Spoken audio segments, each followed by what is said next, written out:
Suman teacher চ্যানেলের পক্ষ থেকে আবারও হাজির হয়ে গেছি আমি সুমন। আজকের ভিডিওতে আমি আপনাদের সঙ্গে শেয়ার করব সৌদি আরবের অনলাইন ভিসা কীভাবে চেক করবেন। তো চলুন কথা না বাড়ি সরাসরি চলে যাবো আমরা মূল ভিডিওতে। এই জন্য আমরা প্রথমে চলে যাব আমাদের মোবাইলে থাকা ক্রোম ব্রাউজারে।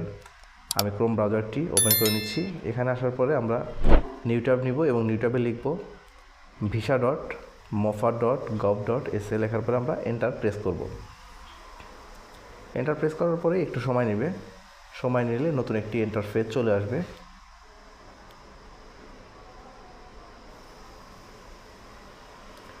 দেখেন নতুন ইন্টারফেস কিন্তু চলে এসেছে। এখানে আসার পরে আমরা এটাকে জুম করে নেব। জুম করে নেওয়ার পরে দেখেন একটা পপ আসছে। এই পপ আপটি আমরা ক্রস চিহ্নতে টাচ করে কেটে দিব। কেটে দেওয়ার চেঞ্জ করে নেই। এই যে ই লেখা, এটার উপরে আমরা টাচ করব। এটার উপরে আমরা টাচ করব, ইতে টাচ করব।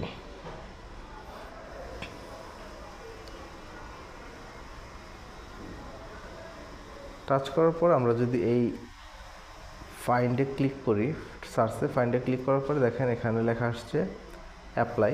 আমরা এই অ্যাপ্লাই ক্লিক করব। অ্যাপ্লাই ক্লিক করার পরে এরকম নতুন একটি ইন্টারফেস চলে আসবে। এখানে আসার পরে আমরা এখানে পাসপোর্ট নাম্বার বসিয়ে দিব।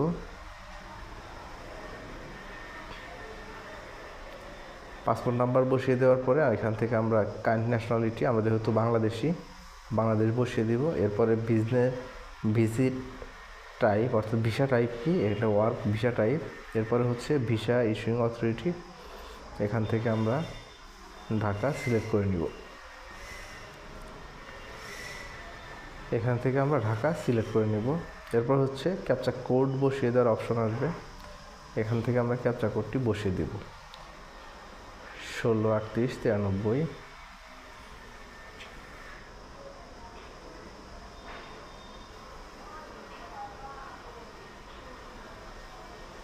দেওয়ার পর আমরা সার্চ অপশনে টাচ করব। টাচ করার পরে দেখেন আমাদের এখানে কিন্তু ভিসার ডিটেল চলে এসেছে।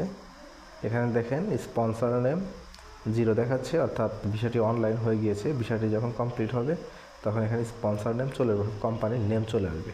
আশা করছি ভিডিওটি আপনাদের উপকারে আসবে। আর ভিডিওটি যদি উপকার আসে তাহলে অবশ্যই লাইক করবেন, কোনো মতামত থাকলে কমেন্টে জানাবেন, এবং আপনি যদি আমার চ্যানেল নতুন হয়ে থাকেন তাহলে অবশ্যই চ্যানেলটি সাবস্ক্রাইব করে পাশে থাকা বেল আইকনটি বাজিয়ে দেবেন, যেন পরবর্তীতে এরকম ইম্পর্টেন্ট ভিডিও আপলোড করার সাথে সাথে আপনি নোটিফিকেশন পেয়ে যান। আর অলরেডি যদি সাবস্ক্রাইব করে থাকেন তাহলে অসংখ্য ধন্যবাদ। আর ভিডিওটি শেয়ার করতে ভুলবেন না, কারণ এরকম ইম্পর্টেন্ট ভিডিও প্রতিনিয়তই আমি আমার চ্যানেলে আপলোড করে থাকি। তাই এই ভিডিওটি শেয়ার করার মাধ্যমে অন্যদেরকে উপকৃত হতে সাহায্য করবেন। ভালো থাকবেন, সুস্থ থাকবেন। আবারও দেখা হবে কোনো একটি নতুন ভিডিওতে। সে পর্যন্ত আল্লাহ হাফেজ।